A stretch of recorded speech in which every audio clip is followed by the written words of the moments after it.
नमस्कार दर्शक मित्रों, आप देख रहे हैं जीपीएमसी न्यूज़ 24/7 लाइव। ખેડા જિલ્લામાં નડિયાદમાં આવેલ પ્રાઇવેટ એટીએસ સ્કૂલના વાલીઓનો ફી વધારાના મુદ્દે ઉગ્ર વિરોધ। નડિયાદની ખાનગી એટીએસ સ્કૂલ દ્વારા વધુ વધતી ફી વસૂલાતના મુદ્દે વાલીઓએ આજે જિલ્લા શિક્ષણ અધિકારી કચેરી ખાતે રજૂઆત કરી હતી। વાલીઓનો આરોપ છે કે સ્કૂલ દ્વારા સમયાંતરે વિવિધ ચાર્જના નામે અનૌપચારિક રીતે વધુ ફી માંગવામાં આવી રહી છે, જેને લઈને મધ્યમ વર્ગીય વાલીઓમાં ભારે આક્રોશ જોવા મળ્યો હતો। વાલીઓએ સ્કૂલ સામે પગલાં લેવા અને સરકારના નિયમો મુજબ ફી અમલમાં મૂકવાની માંગ સાથે લેખિત રજૂઆત આપી હતી, તેમજ ચીમકી આપી કે જો યોગ્ય કાર્યવાહી નહીં થાય તો બળવત્તર આંદોલન કરવામાં આવશે। Reporter Sachin Pandya, Nadiad, GPMC news 24/7 live.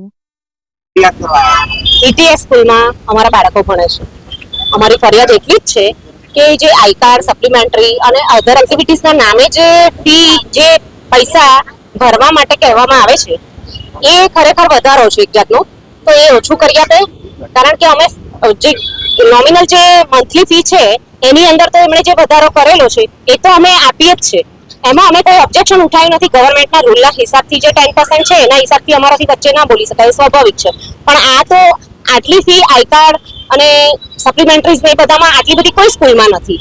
અમને તો ખરેખર એનો વધારો છે જ, કારણ કે ફી પણ વધી અને આ પણ વધ્યું, એટલે બધું તો અમે ના કવર કરી શકીએ ને। અને 6 મંથે ફી ભરી દેવાની, એકચ્યુઅલી અમારે મંથલી ફીની સગવડ હોય અને પેરેન્ટ્સને કમ્પલસરી એવું કહેવામાં આવે કે તમે 6 મંથની ફી સામટી ભરો, ક્વાર્ટરલી ફી સામટી ભરો, તો એ તો અમારા માટે એગ્રીમેન્ટ રેડી છે જ નહીં, કારણ કે દરેક પેરેન્ટ્સ એવા નથી હોતા કે 6 મંથ ક્વાર્ટરલી ભરી શકે। અમને મંથલી ફીની સુવિધા કરી આપે એ વધારે સારું પડે। કેવી રીતે ફી ભરો? ઓનલાઈન નથી, ઓનલાઈન કેશ ભરો એવું કહે છે। તો ખરેખરમાં ઓનલાઈનની સુવિધા તો ખાસ અત્યારે કરવી જ પડે ને, કેમ કે બધા જ ને પરિસ્થિતિ એવી હોય છે કે ટાઈમ ટુ ટાઈમ પહોંચી નથી શકતા। ઓનલાઈન એક સુવિધા છે તો પછી એ લોકો આપતા નથી, તો ઓનલાઈન કેશની જગ્યાએ કરે એના માટે અમારી રિક્વેસ્ટ છે। શું છે તમારી તકલીફ? મારી તકલીફ છે કે આ લોકો જે 1500 રૂપિયા ફી લે છે ને એ વધારે છે। બીજું કે જે વાલી સામટે 4 મહિનાની ફી ભરી શકે છે એ વસ્તુ અલગ છે, પણ અમે નહીં ભરી શકતા, અમે મહિને ભરીશું। ને એમનું એક જ કે આપણે કોઈ બી આર્ગ્યુમેન્ટ કરીએ તો એક જ કહેવું છે કે ભાઈ તમે પંકજભાઈને લાવો, ટીઓને લાવો કે કોઈને બી લાવો, બરોબર છે, તમારા ફી તો આપવી જ પડશે, અને ના ફાવતું તો એલસી લઈ લો।